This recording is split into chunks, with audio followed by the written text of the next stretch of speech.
નમસ્તે દોસ્તો, આજના સમયમાં માનસિક અને ભાવનાત્મક મજબૂતી મહત્વની છે.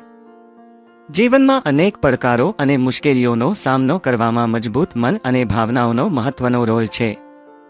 આજના વિડીયોમાં આપણે જાણશું કે કેવી રીતે માનસિક અને ભાવનાત્મક રીતે મજબૂત બનવું અને જીવનને વધુ મક્કમતાથી જીવી શકાય. વિડીયોની શરૂઆતમાં જ હું આપને યાદ કરાવવા માંગુ છું કે જો તમે ચેનલને લાઇક, શેર અને સબસ્ક્રાઇબ કરવામાં બાકી છો, તરત જ કરજો જેથી આવી જ ઉપયોગી માહિતી તમારી સુધી પહોંચતી રહે. પ્રથમ, માનસિક મજબૂતાઈ માટે પોતાનું ધ્યેય નક્કી કરો.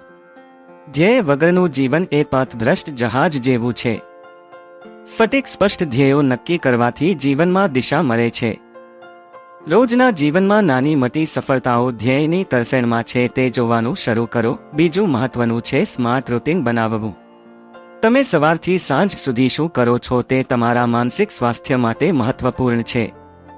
સવારની શરૂઆત ધ્યાન અથવા યોગથી કરો. પોઝિટિવ વિચારોથી દિવસની શરૂઆત કરો. પોઝિટિવ વાતચીત કરો અને નકારાત્મક લાગણીઓને દૂર રાખવા માટે શ્રેષ્ઠ પ્રયાસ કરો. માનસિક મજબૂતાઈ માટે તણાવ નિયંત્રણ જરૂરી છે. તણાવ માનસિક તકલીફોનું મુખ્ય કારણ છે. તણાવ ઘટાડવા માટે ચિંતન, ચાલવું, ગાયકી કે તમારી હોબી કરવા જેવા માર્ગ અપનાવો. તમારા જીવનમાં મનોરંજન અને આરામ માટે પણ સમય ફાળવો. વધુ પડતા કામના દબાણથી દૂર રહેવું જરૂરી છે. ભાવનાત્મક મજબૂતાઈ માટે તમારા લાગણીઓની ઓળખ કરવાની શરૂઆત કરો. તમે શું અનુભવો છો તે જાણવું એ મજબૂત થવાનું પહેલું પગથિયું છે. તમારી લાગણીઓ સાથે સંવાદિત થવું શીખો. કોઈ તમારી લાગણીઓ તરફ ધ્યાન આપે તે જરૂરી નથી. તમે પોતે તમારું ધ્યાન રાખવું શીખજો. મહત્વપૂર્ણ છે કે તમે તમારા નકારાત્મક વિચારો સાથે કામ કરી શકો.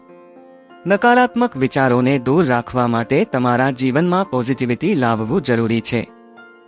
મનોવૈજ્ઞાનિકો કહે છે કે ગ્રેટિટ્યૂડ પદ્ધતિ તમારા મનને શાંત અને ખુશ રાખવામાં મદદ કરે છે. દરરોજ એ લખો કે આજે તમે શું માટે આભાર માનશો. સાંજના સમયે તમારું ધ્યાન તમારા શરીર પર કે વ્યવસાય પર કેન્દ્રિત કરો. સામાન્ય માનવીને શારીરિક આરોગ્ય પર વધુ ધ્યાન આપવું જરૂરી છે. શારીરિક ફિટનેસ માનસિક આરોગ્ય માટે મહત્વપૂર્ણ છે. નિયમિત આહાર અને પૂરતી ઊંઘ તમારા મનને મજબૂત બનાવે છે. અંતે, જીવનમાં જીવનશૈલીમાં સુધારાઓ લાવો. વધારે લોકો સાથે સંપર્કમાં રહો.